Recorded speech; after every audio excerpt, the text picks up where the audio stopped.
The strongest characters in Boruto 2 Blue Vortex. Now, making this list was low-key actually mad hard, I'm not gonna lie to you.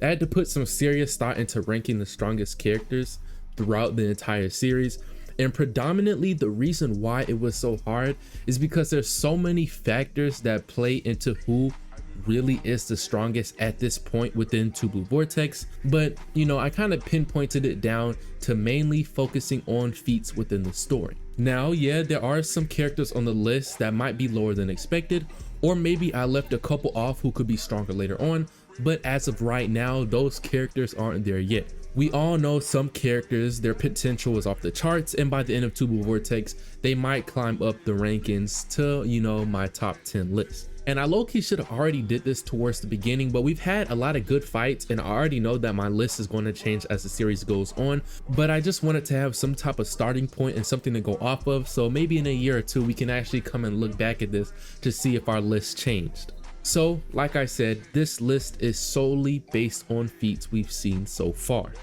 Now, you already know I love how y'all debate me in the comments, so feel free to debate anything in the comments that you see in this video. But just know most of the info I'm getting when it comes to my list is coming straight from the manga itself. I'm not going to be doing any type of speculations about powers or abilities within the story. Whatever we've seen so far, that is what I'm basing my list on. So let's start off with spot number 10.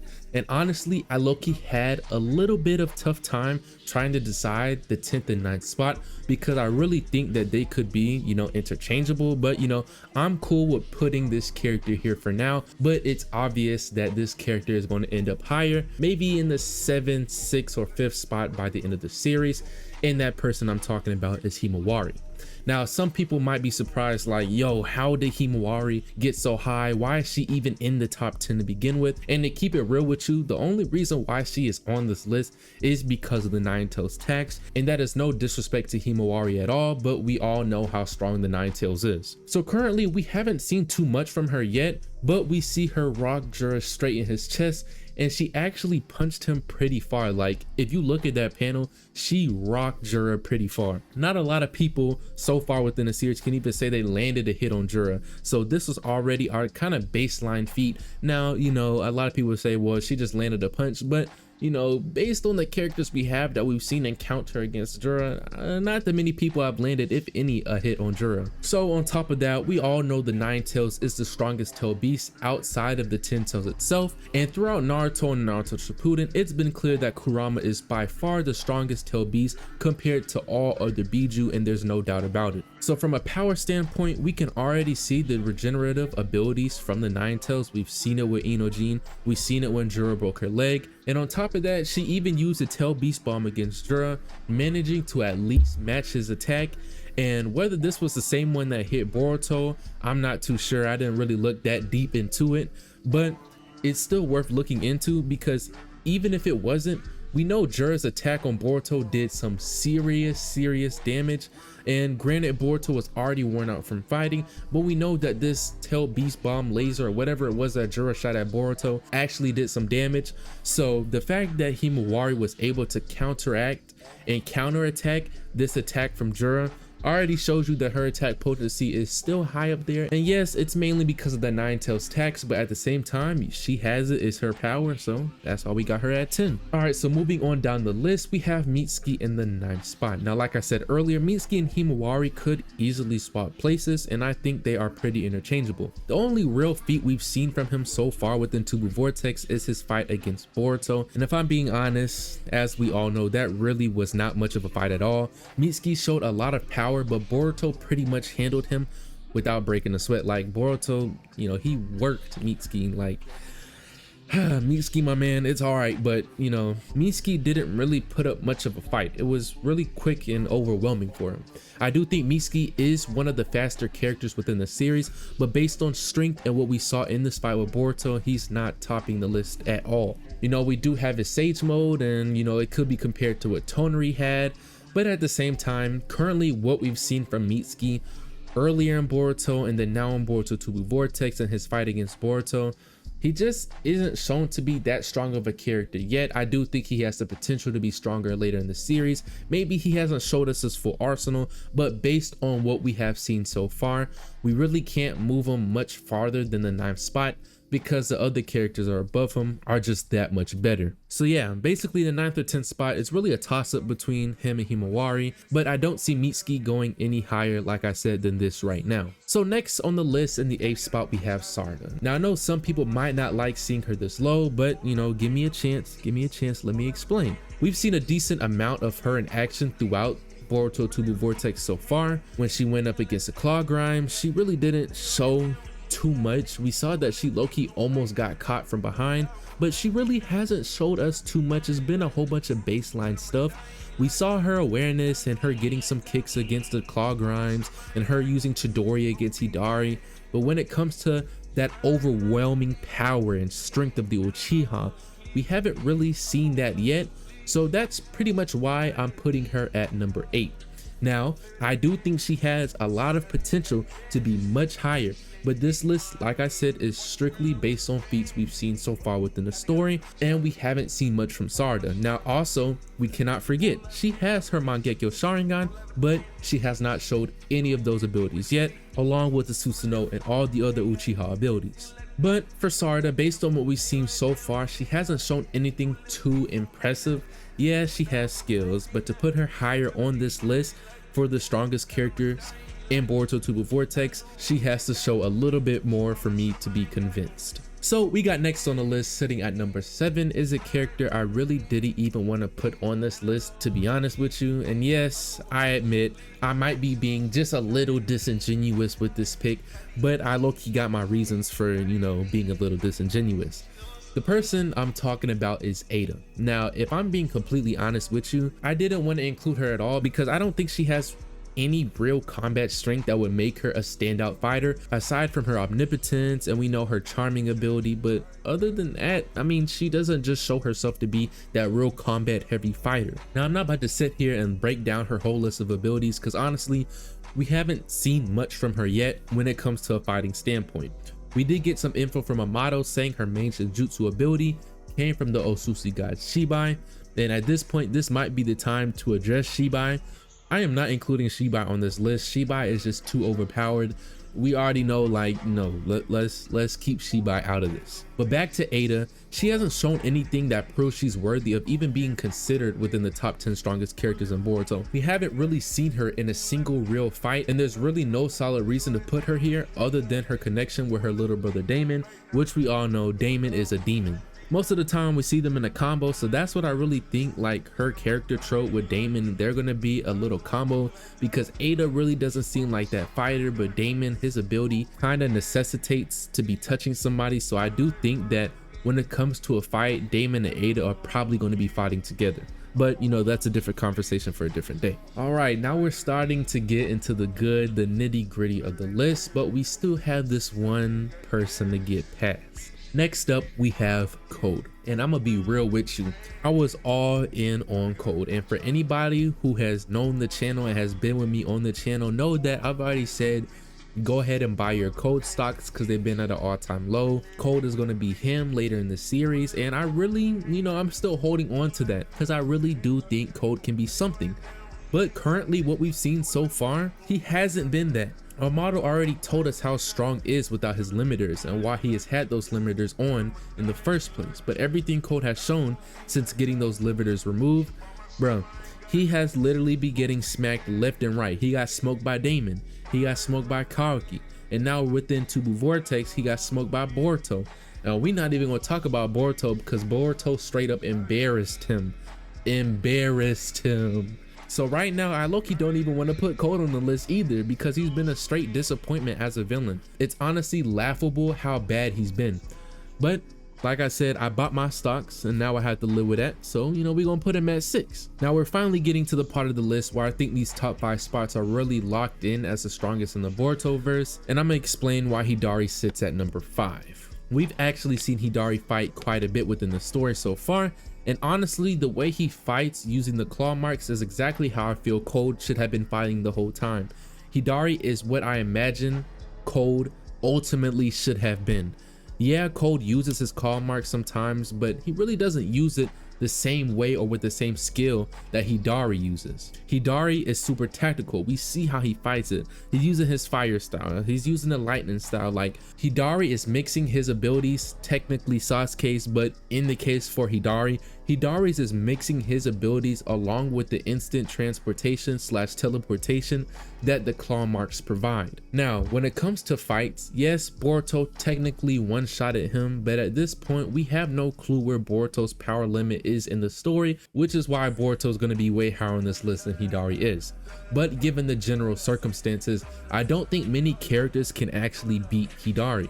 He's been holding his own against Sarada, Konohamaru, and he's already fought multiple people so far in general, and he's been doing a solid job, and he's been holding it down. And currently it also seems like he is the second in command of the Shinju that we have so far, and as we all know, Jura is the leader. We also know that Hidari's abilities are based on Sasuke's, so even though Hidari's already been defeated, I still think he's worthy of that number 5 spot. And to give you a general stance on the power level I think of Hidari, I think that everybody that's below Hidari, I think in a one-on-one fight, currently from what we've seen, I think Hidari could probably beat everybody we had on the list. And I would put a slight exception to Sarada because of her Mangekyo. And then we have Himawari with the Nine Tails. We still haven't seen the extent of that, so I'm gonna put a pause button on that as well. But y'all let me know, because this might be the stretch pick. I know a lot of people might not agree with Hidari being this high on the list, so y'all let me know, should he be lower or is he good right here? All right, so we're coming in at the 4th spot and we have Kawaki. Now, in a perfect world, I would have put Kawaki at number 3, but honestly, based on how disappointed I've been with Kawaki and Tubu Vortex, I had to drop him to the 4th as a little punishment. I ain't gonna cap to you. He just hasn't lived up to the expectations that I had for him. We know he has Ishiki's Dojutsu with the abilities Sukuna Hikona and Dakokuten, and we've seen how overpowered those 2 abilities are. Plus, we know how strong Ishiki was. Dude was able to manhandle Naruto and Sasuke, and on the flip side of that, we saw how easily Naruto and Sasuke handled Momoshiki, which we all know is in Boruto. So with Kawaki having a power even stronger than that, being able to deal with both Naruto and Sasuke, you would assume at this point he'd had trained enough to have full control and mastery over his power and his combat power in general. Now, we do know that he does have the full eye unlocked, and it seems like he can jump in and out of the dimension where Naruto and Hinata are sealed. But I ain't gonna lie, something does feel off with Kawaki within Tubu Vortex so far, because he hasn't been fighting the way I would have expected him to fight. He's not the powerhouse that everybody thought he'd be. So, I mean, a lot of people asking, like, is he not trying or is he just that bad? Which I ain't gonna lie, it's seeming like he's just that bad. He got knocked out by Mitsuki, and he's been getting handled pretty easily. And we've seen that Boruto literally dodging the chakra raj and punching him straight in his chest. We also had Kawaki standing near Jura, and Jura literally was not even paying one attention to that man Kawaki at all. And then we had Jura knocking this man Kawaki out into a water tower. So, like, to be completely honest with you, putting Kawaki at 4 low-key might even be a stretch. Now, don't get me wrong, Kawaki is still top 4, top 5, and, you know, maybe into that top 3 within the verse. You know, he should be in the top 3. Like, realistically, Kawaki should be top 3. But I'm putting him at 4 now because how disappointing he's been so far. And like I said, I'm basing this off of feats we've seen so far within the story. Now, do I see Kawaki getting stronger than Boruto or getting close to Boruto towards the end of the series? I could see Kawaki getting close to Boruto within the end of the series, but at this point, I don't see Kawaki ever getting stronger than Boruto by the time of the end of the series. I just think what Boruto has shown us so far, and then we have his Jogan, like, no, I don't think Kawaki will ever be stronger than Boruto by the end of the series. So we continue to move on down to our top 3, and in the 3rd spot I have Damon. Now this is a bit of an interesting pick to have, because like I said, in an ideal world, Kawaki would have been in the 3rd spot and Damon would have been in the 4th. But based purely on how broken Damon's ability is, I'm gonna keep him in the 3rd right now. We all know that Damon does have to be touching somebody for his ability to work, but since he's always with Ada, I really don't see that being an issue for him in a fight. And even when he's not touching someone, we saw how easily he overpowered a no limiter code. Now we've already got the established feat of no limiter code, even though he hasn't quite lived up to the hype Amato gave him. But the fact that Damon did manhandle and straight up defeat No Limiter Code is more than enough to put him near the top in the Boruto verse. Plus, we also know Damon's Jujutsu ability also came from Shibai along with Ada. But the main reason why I said that, you know, Damon being in third place is kind of interesting because in a one-on-one fight, that overpowered ability of his might not actually come into play if he doesn't have somebody to touch. But just based on pure strength and power from what we've seen from Damon so far, I low-key don't even think that would be a factor in a fight. I just, you know, he's really powerful and, you know, he chill with it, he cool with it. So I have no problem keeping Damon in this third spot. But like I said, to clarify before some of my Kawaki fans get mad at me, in an ideal world, Kawaki will be in this third spot. But right now, I'm not too happy with Kawaki, so I'm keeping him at 4th. All right, finally, we're probably going to get into some controversial areas and we're reaching the top 2. Now, I know a lot of people think Boruto is the strongest character so far within the universe. And honestly, I wouldn't be mad at you for saying that. It's a solid guess and decision. And I get why people would say he's the strongest within Tubu Vortex. But for me, I got Boruto as the second strongest in his universe, and honestly, there's really no need for an explanation as to why he's in the second spot. We already know that he was going to be in that first or he was going to be in that second spot, but I do get why someone would put him at the number 1 spot. Now, do I think Boruto will be the strongest by the end of the series, especially when he fully shows us that power of the Jogan? Absolutely, no question at all. But right now, without using his karma ability, since we know Momoshiki's gonna take over, and without seeing his Jogan in action, even though we already know that's the same eye the Otsutsuki god had, Boruto will be in the second spot. But even with Boruto not being in this number 1 spot, we've seen some crazy feats from Boruto within Tubu Vortex already. He's using Flying Rising. He got the overpowered Rasengan Uzuhiko. He over here punched Kawaki in the chest. He basically no-diffed Mitsuki. He stomped out Cold. Like, Boruto has literally shown that he has put in that work during this time skip, and he is undoubtedly the second strongest within the verse. And I'm gonna be completely honest with you, I don't see Boruto having any problems, maybe with Damon, but what everybody has shown so far, I don't see Boruto struggling that hard against anybody. Like, if he has a Rasengan that can dang near one tap anybody he chooses, like, bro, that's a crazy ability to have. But even with the overpoweredness of Boruto, there still is one person who stands above him. And that person I got in the number 1 spot is none other than the incarnation of the Ten Tails himself, Jura.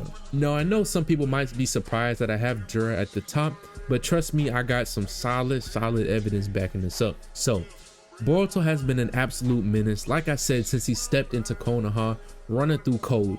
He ran through Mitsuki, he ran through Kawaki, he ran through Hidari and a bunch of others, all who are on my list of strongest characters within Tubu Vortex. And Boruto has literally done all of this with barely any injuries at all, dominating every fight he's been in. So given that Boruto has been on such a dominating role, you would think that there's not somebody within the series that could pose a serious threat to him and his life. But we have one person, and that's Jura. Jura is pretty much the only one who's managed so far in Tubu Vortex to actually do some real significant damage to Boruto. Jura hit Boruto from a distance like on some sniper type stuff. He wasn't even close to Boruto and he still managed to catch Boruto off guard. Like, if you look at the panel, like, we don't even really know how far that man Jura is. All we know is just out of nowhere, bam, Boruto got caught off guard. So the fact that Jura's the incarnation of the Ten Tails and he got the double Rinnegan, I mean, that alone puts him in this number 1 spot.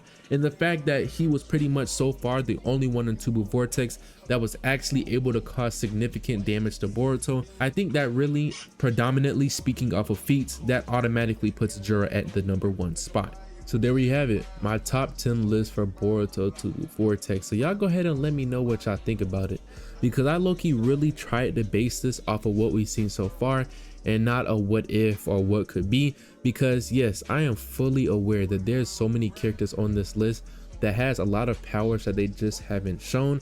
So yes, you could say it is kind of disingenuous to place them where I placed them, but like I said, I tried to place them from what we've seen so far. I'm fully aware that Sarada has the Mangekyo Sharingan. I'm fully aware that Boruto has the Jogan, and Kawaki probably has his full arsenal that he really just hasn't shown yet. I'm fully aware of that, but based on what we've seen right now, I think that this is the list to go with. So I already know people are going to have different opinions on this, and honestly, I want you to share them in the comments, because you know I want to see what y'all say. Y'all give me y'all top 10 lists in the comments. Make sure you guys like and subscribe to the channel, and until next time, peace out.